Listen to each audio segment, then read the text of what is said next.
morning, it's Coach Adam. I'm between lessons and I wanted to do just a quick video. Two things, gonna have a little fun in a sec here. But if you purchase the volley trainer and you were trying to figure out where the continental grip is, well, if you look at the racket, you take the racket and you follow this edge. We're gonna call this edge 1, the next edge over here 2, this edge 3, and this edge 4.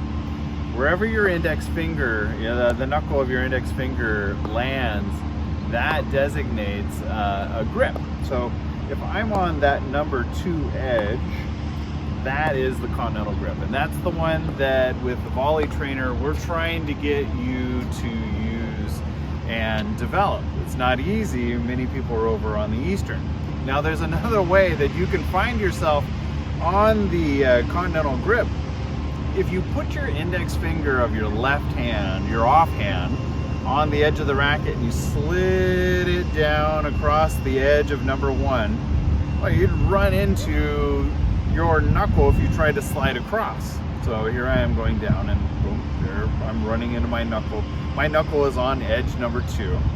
But if I slide over to the Eastern grip where my knuckle is on number 3 edge, and I slide down, well, my finger as I point over is not going to run into it. So that's one way you can kind of do a self-check. If I go straight across and I don't run into my knuckle, you're not in the right grip.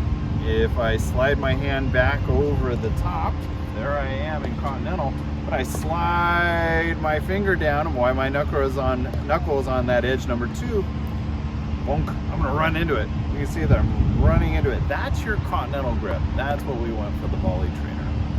But I'm going to move forward just a little bit here and have a little fun. This goes out to Marcelo down in Mexico. I mentioned this a long time ago, and this is about angular velocity. And here's a little trick shot for you. If you want to slice under a ball and get a lot of backspin that it's going to come back over the net, if you're holding it down here at the base of your racket, you come underneath it, it's kind of hard to get enough angular velocity on it. But if you're savvy enough, you're coming up to a ball, you can slide your hand up.